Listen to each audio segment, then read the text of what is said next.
Hit TV YouTube channels లో మీ వ్యాపార ప్రకటనలకు మరియు ప్రమోషనల్ ఇంటర్వ్యూస్ కోసం వెంటనే సంప్రదించండి. నమస్తే శ్రీధర్ గారు. నమస్తే అండి.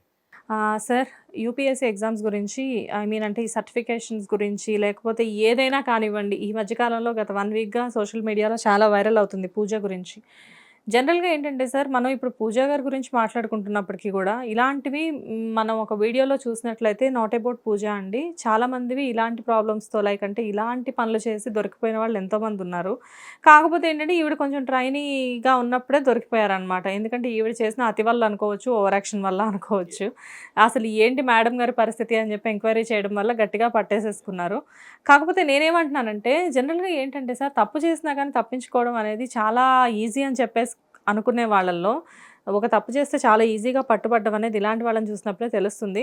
కానీ ఇంత హై పొజిషన్లో ఉన్న పర్సన్స్, అంటే ఇంత హై పొజిషన్ కోసం కూడా ఎటువంటి బ్యాక్గ్రౌండ్ ఎంక్వైరీస్ లేకుండా ఏమీ లేకుండా డైరెక్ట్గా అపాయింట్మెంట్ ఆర్డర్స్ ఇచ్చి కూర్చోబెట్టేసేస్తారా? అంటే మీకు ఇలాంటి విషయాల మీద మంచి అవగాహన ఉంటుంది కాబట్టి నేను మిమ్మల్ని అడుగుతున్నాను క్యూరియాసిటీ కోసం. ఇక్కడ యూఎస్ వెళ్తున్న చాలా మందిని చూడండి. చాలా మందివి ఇప్పుడు స్ట్రిక్ట్ చేశారు కానీ ఆల్మోస్ట్ అరౌండ్ 95 నుంచి 2005, 2010 దాకా వెళ్ళిన చాలా మంది ఫేక్ సర్టిఫికెట్లు ఉంటాయి. యూఎస్ వెళ్ళిన చాలా మంది పెద్ద పెద్ద కంపెనీలు ఈరోజు గొప్ప గొప్ప గొప్ప పొజిషన్స్లో ఉన్నారు. మన వాళ్ళకి చాలా చాలా ఈజీ అండి మోసం చేసి బతకడం అనేది.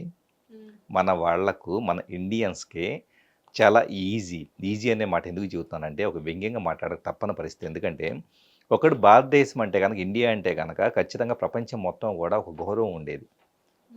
సో వీళ్ళు చాలా జెన్యున్గా ఉంటారు, కొన్ని విలువలు ఉంటాయి అది ఇది అని చెప్పేసి. సో వెస్ట్రన్ సొసైటీ మన విలువల సిస్టమ్ నుంచి, వాల్యూ సిస్టమ్ నుంచి నేర్చుకొని వాళ్ళు క్వాలిటీస్ అడాప్ట్ చేసుకోవటం మొదలుపెట్టారు. మనమేమో సింపుల్గా ఎలా తప్పించుకొని తిరుగుదామా, ఎలా గడ్డదారుల్లో మనం ఎదుగుదామా అని చెప్పేసి అనే పద్ధతిలో బతుకుతూ ఉన్నాం. సో ఈవిడ వచ్చేటప్పటికి పూజ యాటిట్యూడ్ ఒక్క దాంట్లోకి రాగానే సింపుల్గా నేను ఐఏఎస్ ట్రైన్ అని చెప్పేసి అనే దాంట్లో అన్న థాట్ మైండ్లోకి రాగానే నాకు అవి కావాలి ఇవి కావాలని చెప్పేసి డిమాండ్లు, ఆ యాటిట్యూడ్ చూస్తే అసలు వీళ్ళు రేపు ఏం సర్వీస్ చేస్తారనిపిస్తుంది. నిజంగా సార్, నాకు చుట్టూరా సెక్యూరిటీ ఉండాలి, నాకు స్పెసిఫిక్గా ఇదే కార్ కావాలి అంటే నిజంగా అసలు రాకముందే ఇన్ని డిమాండ్స్ పెడితే జనరల్గా ఇలాంటి వాళ్ళ దగ్గర నుంచి పీపుల్ కోరుకునేది సింప్లిసిటీ. వీళ్ళు తక్కువ ఎక్స్పెక్ట్ చేసి ప్రజలకు ఎక్కువ సర్వీస్ ఇవ్వాలి అని చెప్పేసి ఎవరైనా కోరుకుంటూ ఉంటారు. కానీ నాకు ఆ వీడియో చూసినప్పుడు చాలా ఫన్నీగా అనిపించింది. అంటే వీళ్ళ అవసరాలు, వీళ్ళ కోరికలు తీర్చుకోవడానికి ఇలాంటి ఒక పొజిషన్కి వస్తున్నారా వీళ్ళు అని చెప్పేసేసి. ఆవిడ యాక్చువల్లీ రిటర్న్ వీటిలో ఎలా పాస్ అయ్యి ఉండొచ్చు కానీ, మంచిగా స్కోర్ వచ్చి ఉండొచ్చు కానీ, గ్రూప్ డిస్కషన్ లాంటి వాటిల్లో కూడా ఈ యాటిట్యూడ్ కనపడకుండా ఎలా మేనేజ్ చేస్తుంది నాకు ఎప్పటికీ అర్థం కావట్లేదు. ఎగ్జాక్ట్లీ, నాకు కూడా అంటే గ్రూప్ డిస్కషన్లో అక్కడ ఒక్కళ్ళో ఇద్దరు ఉండరు కదా, ఒక గ్రూపే ఉంటుంది కదా. సో ఇంతమంది ముందు యాటిట్యూడ్ అనేది మినిమమ్ మన లోపల ఏముంది అనేది బయట ఏదో ఒక సందర్భంలో దొరికిపోతాం కదా. ఎగ్జాక్ట్లీ, గ్రూప్ డిస్కషన్ కావచ్చు, ఫైనల్గా వచ్చేటప్పటికి ఇంటర్వ్యూలో కావచ్చు, వాటన్నిటిని తప్పించుకొని రాగలిగిందంటే చాలా తన లోపల మైండ్ సెట్ ఒకటే, పైకి మాత్రం వచ్చేటప్పుడు చాలా పాలిష్డ్గా బిహేవ్ చేసినా అర్థం చేసుకోవాలి. వన్స్ ఒకసారి పోస్టింగ్ రాగానే ఆటోమేటిక్గా తన అసలు బండారం బయటపడింది. నిజం చెప్పాలంటే ఐఏఎస్లైనా, ఐపీఎస్లైనా, ఐఎఫ్ఎస్లైనా కానీ what ever the civil services, so అలాగే ఇక్కడ లోకల్గా రాష్ట్రాల స్థాయిలో ఉండే గ్రూప్స్, వీటన్నిటిలోకి ఎలాంటి వాళ్ళు వస్తారంటే, సొసైటీకి సంథింగ్ చేద్దాం, సొసైటీ మొత్తాన్ని అడ్మినిస్ట్రేషన్ క్యాపబిలిటీతో వచ్చేటప్పటికి మన సొసైటీని మారుద్దాం, మనకుండే ఐడియాలజీ, ఆదర్శాలు వీటన్నిటిని తీసుకొచ్చేసి చేతల్లోకి తీసుకొచ్చి, కొంత పవర్ ఉంటుంది కాబట్టి ఈ పవర్ని ఉపయోగించేసి ఎంతో కొంత సమాజాన్ని మరింత బెటర్గా చేద్దామని చెప్పేసి థాట్ ప్రాసెస్లో పీపుల్ వస్తూ ఉంటారు, సర్వీసెస్ని సెలెక్ట్ చేసుకుంటారు. అందుకనే చూడండి చాలా వరకు వేరే జాబ్ చేసేవాళ్ళు వీటి కోసం ప్రిపేర్ అయ్యేసి, సివిల్స్ కోసం ప్రిపేర్ అయ్యేసి, ఎందుకంటే ఇక్కడ చేయడానికి ఉండదు. ఉదాహరణకి రైల్వేస్లో అనిల్ అని చెప్పేసి ఒక అతను ఉండేవాడు, యాక్చువల్లీ నాకు తెలిసిన సర్కిల్. తను ఏంటి తమిళనాడులో ఆల్మోస్ట్ హైయర్ పొజిషన్లో ఉన్నారు రైల్వేస్లో. ఉండి ఒక 6 months కంప్లీట్ లీవ్ పెట్టేసి, లేదు నాకు దీంట్లో చేయడానికి అంత స్కోప్ లేదన్నా, నేను దీంట్లో చేయాలని ప్రిపేర్ అవుతున్నాను అని చెప్పేసి అన్నారు, సెలెక్ట్ అయ్యి ఉన్నారు.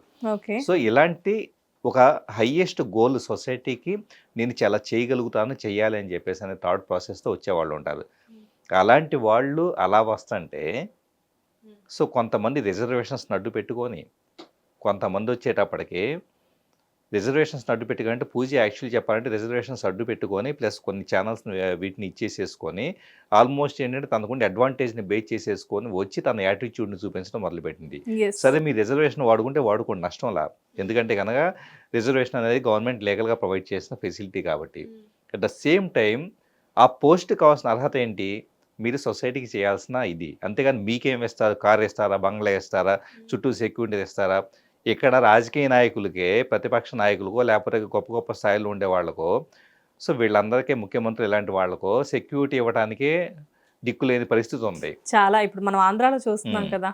సో దిక్కులేని పరిస్థితి ఉంది. అలాంటిది ఇక్కడ వచ్చేటప్పటికి ఆఫ్టర్ ఆల్ అనే పదం ఎందుకు వాడాల్సి వస్తుందంటే కనుక కొత్తగా ట్రైనింగ్ వచ్చిన వ్యక్తి, కొత్తగా ట్రైనీగా వచ్చిన ఒక ఐఏఎస్ ట్రైనీ వచ్చేటప్పటికి నాకు ఇవిస్తారా, నాకు మొత్తం ఒక 4-5 సార్లు దీన్ని మార్చేసి, రూమ్ని మార్చేసి, నాకు ఇక్కడ బాగలేదు అక్కడ బాగలేదు మార్చేసి, ఇలా ఇంత హడావుడి చేస్తే వచ్చిన కొన్నాళ్లలోనే 1 మంత్ పీరియడ్లోనే.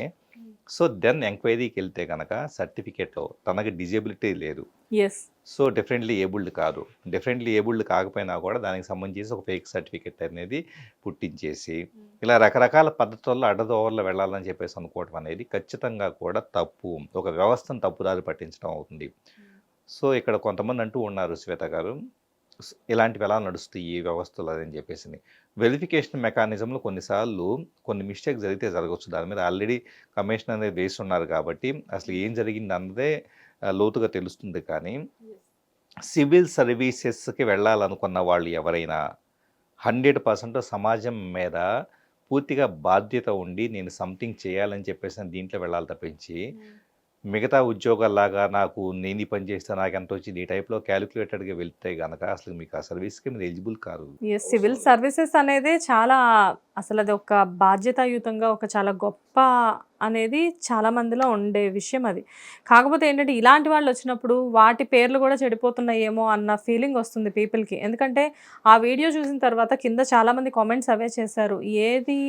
ఏదైనా చూస్ చేసుకోవాలి అంటే జనరల్గా మీకే తెలుసు, ఒక బ్యాంక్ జాబ్ చేయాలంటే కూడా దానికోసం సంవత్సరాల తరబడి చదువుతూ ఉండాలి. బట్ సివిల్ సర్వీసెస్ అంటే అసలు దానికి మించింది ఇంకేముంది. ఇప్పుడు ఇదే పర్సన్ వచ్చేటప్పటికి రేపు ఏదన్నా నిజంగానే మంచి మంచి ప్లేసెస్లో పోస్టింగ్ పెడితే కనుక అక్కడ ఉండే సంఘ విద్రోహ శక్తులకు కానీ రాజకీయ నాయకులకు కానీ వాళ్ళకి చేయాల్సినవన్నీ చేసి పెడుతూ డబ్బులు సంపాదించదని చెప్పేసి అనుకోవడానికి ఏమి ఇది ఉంది.